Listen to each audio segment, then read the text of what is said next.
I'm Gab, he's Jules. Gray skies over West London, but that's okay because we're here to brighten things up for you. Yes. What a weekend it was. Paris Saint-Germain back on top in Ligue 1. Inter extend their lead in Serie A. Real Madrid, big win away to Yeah. Villarreal, not something to be taken for granted. And in the Premier League, can we say Habemus Premier? I Premier? I don't know. Because Arsenal's lead down to 4 points. City and, Yeah. and then probably Villa and Newcastle both win. Villa joint second in the table. How about that, Unai Emery? But let's go with the big one. Arsenal beaten by Manchester United 3-2. You can look at this and say the 3 United goals, 2 of them were improbable worldies. Incredible. Guy yeah. shoots from a million yards out, talented players, but low probability. The other one was a gift. Nothing to see here. It's fine. Arsenal scored 2 goals. They were just unlucky. Is that reductive?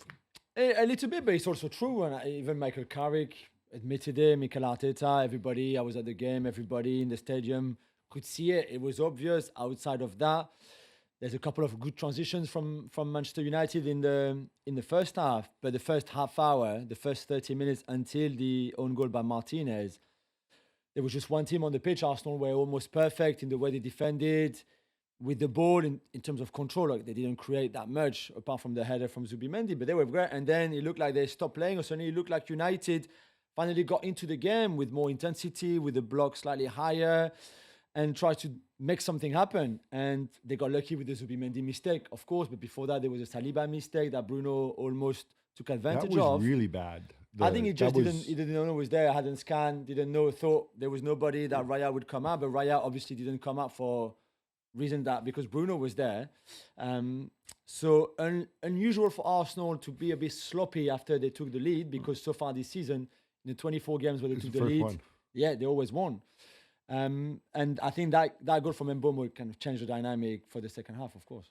Arteta said something to the effect of it's a game of small margins, and the way we played made the margins even smaller, which I took to mean on probability Arsenal still should have won this game, but they hurt themselves and they gave United a bigger probability of winning.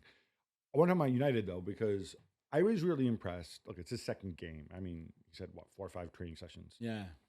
I was really impressed by the fact that there's a lightness to the way United play. And this goes beyond, I think, just changing managers, because of course, it's not like Amorim left yesterday. You had the Darren Fletcher period in between.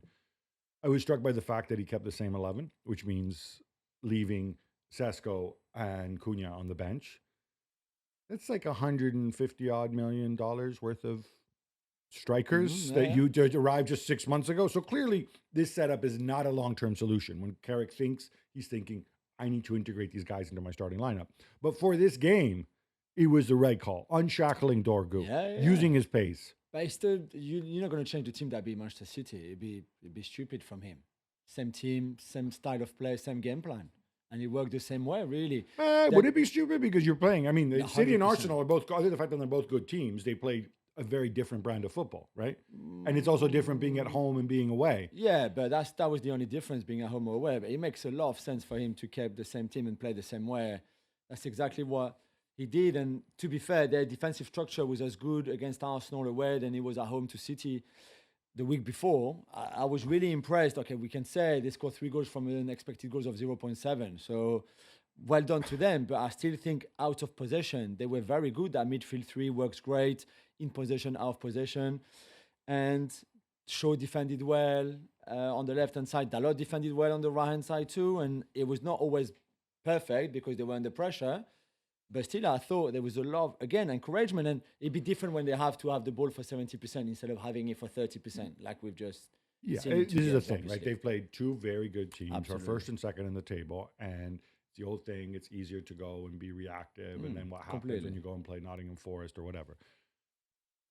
But still, what I liked is the fact that he's put faith in certain players. Yeah. Like, Dorgu He's lost Dorgu now to clearly a hamstring problem. So even if he's cramped, I don't think he can play next weekend. So he will have to change something there for the next game, inevitably. Yeah, you put Mbeumo on the wing and play Matthias Cunha up front, or Yeah, or the other Sesko, way or the around, other way yeah. around, or whatever. But it seemed to me he's emphasized speed, which is probably why Cunha wasn't starting over Dorgu, And he's gotten that response. Even the much maligned Kobe Mainu looks regenerated. Absolutely. But we're going to break this all down further on the Gavin Jones podcast. So, all right, I'm going to run this past you. This is what I wrote in my musings column on Monday. There's going to be a lot of noise around Arteta and around Arsenal, and why can't they be more attacking? Should they be more attacking? We've all seen this stat from the weekend that Arsenal's top scorer this season in the league are Gyökeres and Trossard. They both have scored 5 goals, which means they're on pace to score 8 goals. Nobody has ever won the Premier League without a double-digit leading goal scorer. However, again, even those lists of the ones that have had, the ones that have had the lowest sort of totals for leading goal scorer, you have people like Lampard, like De Bruyne, like Gundogan up there. So you don't even necessarily need a center forward to provide those goals. You just need to score those goals. I'm going to come right out and say it. This does not concern me one bit if I'm Arsenal. What would concern me is that am I scoring goals overall? And obviously they're scoring a lot of set pieces and whatever. That is what matters. Do you agree, or is it do you need to have one guy like carrying the can? No, I think ideally if you can have a goal scorer, like a striker that scores you 40 goals a season and everybody else chips in, you take it. But is that better than having 4 guys who score 10 goals? No, it makes no difference. It's just as long as you score those goals. Exactly. The second best attack in the league, I think, with 42 goals. They are, I think, first for expected goals this season. So it's not that bad. But when you look at how many goals Saka has in the last 10 games or so, which is 0. If you look at Gyökeres, I think he's 1 penalty in the last 10 or so, something like that. Madueke hasn't scored this season in the league. You go down to Trossard and Gabriel, so Odegaard. So I know it's a bit difficult. But the game against Villa, okay, there's the first goal on set piece. But after that, it's nice, flowing football, good goals. Same against Inter. I completely agree. And there's another stat we were talking about off air related to that, right? If we're talking about sort of playing good football and so on, I've always went on about how important Odegaard is to Arsenal's creativity and whatever else. I have another stat for you. It's a good one. attacking players, I think we both agree that Saka and Odegaard are Arsenal's 2 best attacking players, right? I mean, you can fudge that a little bit. This season, in terms of goal involvements, which are goals plus assist, they are on pace to have 18 at the end of the season between them. Last season, they had 27 between them. And last season, Arsenal were also very good. Year before that, when Arsenal also finished second, but were not as good, they had 43. Year before that, they had 47. So to me, these numbers, and obviously they had injuries this year, but they also had injuries last year. To me, those numbers, they don't say that Odegaard and Saka are getting worse. Their output has gone down, but I think there's tactical reasons and personnel reasons for that. They wanted to rely more on them and maybe have a bit more of a balanced attack in a way. Okay, set pieces is different, but have a left-hand side that could be as well decisive of very good with that kind of input going forward. To have a number 9 also you could rely on and go more central maybe, or even Gabriel Jesus could do more in that kind of area. And that was certainly something that Mikel Arteta was thinking of, because we'd seen games in those excellent seasons that they had together where if you knew if you block that left-hand side from Arsenal, doubling up on Salah, maybe having somebody very physical on Odegaard, I don't know, whatever. Saka.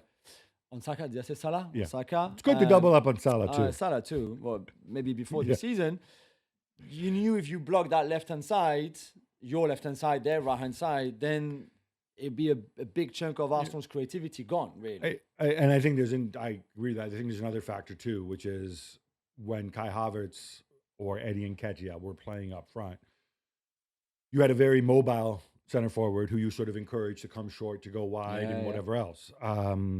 With Gyökeres, you don't want him to do that. You want him. And so if I'm Odegaard bursting from midfield, or if I'm Saka on the break, I have this large Swedish object in the box. I will probably try to serve him rather than try to take it myself. There's going to be situations, and I think it's a law of football since the beginning of time. You want your best players to take over and take charge and show that personality. go outside your scheme in certain moments when you need them. It is extremely difficult to know when and how to do that. And I think that's going to determine, one of the factors determining how Arsenal finish the season is, can Odegaard and Saka make those right decisions at the right time? I think Arteta will empower them to do that. But that is a really, really difficult call to make. I think that's a lot to do with it. That said, an hour into the game, we see Arteta making a quadruple substitution. Now, quadruple substitutions, I'm sure it's happened a couple times this season across all the football that we both watched together. But it's extremely rare. It's extremely rare after 59 minutes. What was he thinking? And you're not allowed to say, I don't know. You have to read his mind. What was the logic?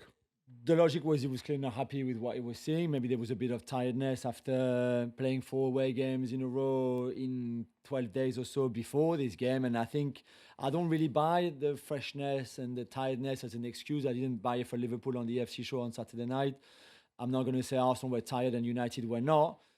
The fact that United have played 10 games less than Arsenal already this season, and we are in the end of January, probably maybe has something. But Arsenal also have a deeper squad. And if you break down the minutes, it's probably not that different. Those 4 substitutions shows that you've got a big squad with a lot of depth, with a lot of different options. And if you get Gyökeres, if you replace Gabriel Jesus by Gyökeres, it's a different profile that you bring on to. You're giving a different look. You've been defending one way against this set of players. Now I'm giving you other set of players, and you have to adjust because you might defend differently against them, right? That's what. That was more for attacking than defending, really. But that was the idea. Changing. It's unlike Arteta. I don't think he's ever done it before.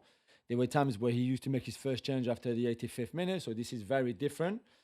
And in a way, were they better after the substitutions? Probably a little bit. They came back to 2-2, still conceded straight after the third goal. But in a way, the only thing I didn't really understand is why moving Saka from the right to the left when Madueke came on to play on the right. May as well use Martinelli on the left-hand side, because Saka on the left-hand side, I mean, he looked completely uncomfortable, and rightly so, because he's just, one, he never plays there. 2, as a left-footed left winger then, in that case, it's a very different style than a left-footed right winger like he usually is. It looked to me like maybe crosses, maybe that's the idea. He wanted him to do more. I mean, Saka, of course, started his career as a left back, as we know, so he's not entirely unfamiliar. But that was many years ago. Again, and you're right; that's not a left winger. It takes so much. It takes so much out of you. And also, do you want to go with a cross-based approach when you have Harry Maguire in there? No, maybe not. You know, title race is 4 points. You know where this is going. I still think Arsenal, to me, look firmly in control because I have a lot of questions about City and Unai Emery's black magic only takes you so and the far. goal difference is obviously much less. Yeah, as you know, I don't believe in goal difference. No, I refuse to believe in it. You do. I believe in God, and I think God will change the Premier League should it ever come up. Now, God hasn't changed it, so but he hasn't had to. Counts. He hasn't had to, right? It's a plus 15 swing. It's a lot. After 93-20, I think God's like, all right, no mas. Okay.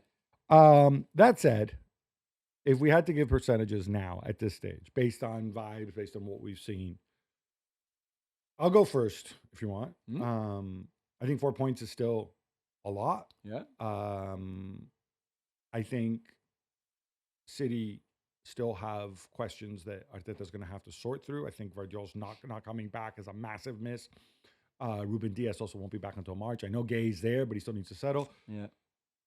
I'm going to go, and I think 4 points, as I said, is a lot. So I'm going to go Arsenal 60, City 35, and Unai Emery, Black Magic Woman, 5%. Yeah, I was going to say the same. 5% seems like a lot for Villa. Right? Yeah, but I'm happy to go 60, 30, 10.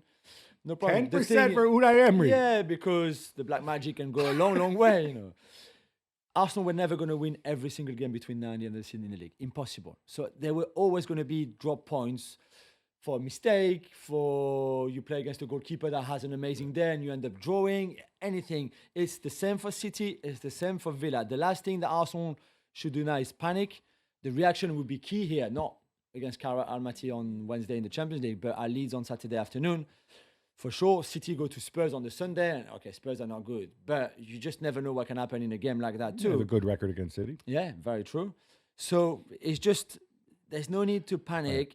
Yes, it's a disappointing result. It's going to hurt for a few days. No problem because it's also against United because of the way it happens. Especially at 2-2, I think you take the draw, you take that point, and the way Merino loses the ball on that third goal is a bit soft too. But you learn from it, and you, like you said, you're still in control with 4 points. Yeah, 4 points is a lot. You would have taken that at the end of January at the start of the season. What I would wonder a little bit is, and you've made this point several times about how you've said it's a poor league this year. Yeah. Certainly, there's a lot of teams that we can point out flaws. Other people, our friend Ted Knudsen says, no, it's actually a really good league this year, and it's just that you don't see it as much because there's good managers out there. They know how to make life difficult for you, and every game is more of a struggle. That's his view. Yeah. I think what's undeniable is Arsenal right now have 50 points, right? Yeah. Which means that they are on pace, and I'm not doing the math in my head, but since I did the math for Gyökeres's goal total, Yeah. it means that Arsenal will end up on around 82 points. Yeah. 82 points, that's like a throwback to like the early 90s. That's when you used to, we're getting used to teams 90 points, 95 points, winning the title. Does that suggest that Arsenal are not that good, or does it suggest that maybe everybody else, like it's saying, like, when you see that stat, does it actually lend weight to Ted's argument and that suggesting that you're maybe wrong and it actually? I don't think the level of I mean, I think yesterday we had 2 really good games in the Arsenal United game and the Newcastle Villa game, but we haven't had this quality a lot. The fact that, and I can probably go with Ted a little bit, but look at the goal difference outside of City and Arsenal, who are 26 plus 25 or plus 25 plus 24.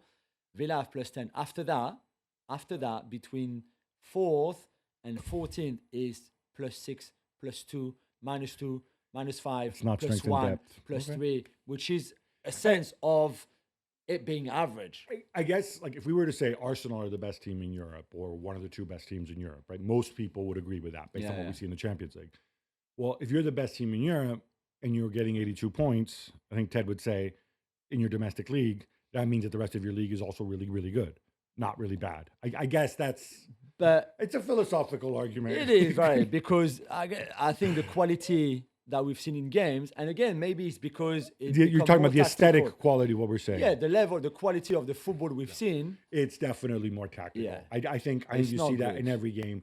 It's more tactical. It's more defensive than it's ever been. Yeah. You don't have coaches making, or you've got very few coaches making stupid mistakes. Yeah. And I think that's part of what makes the Premier League compelling. Whether it's good or bad, another issue.